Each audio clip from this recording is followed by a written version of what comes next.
4 ലക്ഷം kilometre ഓടി വെന്റോണ്ടേ കാണണേ. Vento അല്ല, വെന്റോടെ പാർട്സ്. 4 ലക്ഷം കിലോമീറ്റർ ഓടി വെന്റോടെ പാർട്സ് കാണണം കേട്ടോ.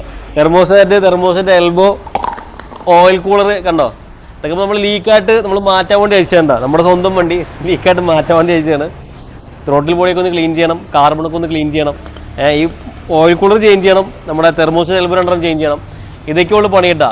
ഇതിന് ഇഞ്ചക്ടർ ആകെ ഒരു പ്രാവശ്യം മാറിയിട്ടുള്ളൂ, ഒരെണ്ണം. ഒരു ഇഞ്ചക്ടർ നമ്മൾ ഇവിടെ തന്നെ മാറിയിട്ടുണ്ട്. അല്ലാതെ ഇത് എൻ്റെ ഇഞ്ചക്ടറുകളൊന്നും മാറിയിട്ടില്ല. വണ്ടി നല്ലോണം ഓടിക്കുന്നുണ്ട് കേട്ടോ. ഓട്ടം കുറയുമ്പോഴാണ് ഇഞ്ചക്ടർ കംപ്ലൈൻറ്റ്, വണ്ടിക്ക് കംപ്ലൈൻറ്റ്സ് കൂടുതൽ വരുന്നത് കേട്ടോ. അതല്ലെങ്കിൽ നോർമലി ക്ലച്ച് തീരുമാനം, ടൈം ബെൽറ്റ് മാറുക, ഇതുപോലെ ലീക്കൊക്കെ വരുമ്പോൾ ഇതൊക്കെ ചേഞ്ച് ചെയ്യുക. ഇതിപ്പോൾ കുറേ കാലങ്ങളായിട്ടൊന്നും തൊട്ടിട്ടില്ല ഞങ്ങൾ. ഇതിപ്പോൾ ലീക്കായപ്പോൾ, വെള്ളം ലീക്കായി തുടങ്ങിയപ്പോൾ അഴിച്ച് മാറ്റുന്നുണ്ടാവും. അതുപോലെ തന്നെ ക്ലച്ച് മാറിയിട്ട് 1.5 ലക്ഷം കിലോമീറ്റർ, 1.5 അല്ല 1,60,000 കിലോമീറ്റർ ആണ് കേട്ടോ ക്ലച്ച് മാറിയിട്ട്. അതിന് ഷിപ്പിലാണ് വണ്ടി ബാക്കിയുള്ള മെക്കാനിക്കൽ വർക്കിനായിട്ട് കയറുന്നത് കേട്ടോ. ഇതിന് മുന്നേ വണ്ടി ഒന്ന് റെസ്റ്റ് എടുക്കേണ്ടി വന്നിട്ടുണ്ടായിരുന്നു. നിങ്ങൾ കണ്ടുന്ന വീഡിയോ, വണ്ടി ഇടിച്ച് കറങ്ങി പാടത്ത് പോയിട്ട് 1 മാസത്തോളം കഷ്ടപ്പെട്ട് ബുദ്ധിമുട്ടി പുള്ളിയോട് റെസ്റ്റ് എടുത്തിരുന്നുണ്ടാ. അതല്ലാതെ ഈ പുള്ളിക്ക് റെസ്റ്റ് ഇല്ല, ഫുൾ ടൈം ഓട്ടോ ഉണ്ടാ. അപ്പോൾ വണ്ടിക്ക്, അതായത് ഫോക്സ് വാഗൺ ഭയങ്കര മെയിൻ്റെനൻസ് പറയുന്ന ആൾക്കാരോട്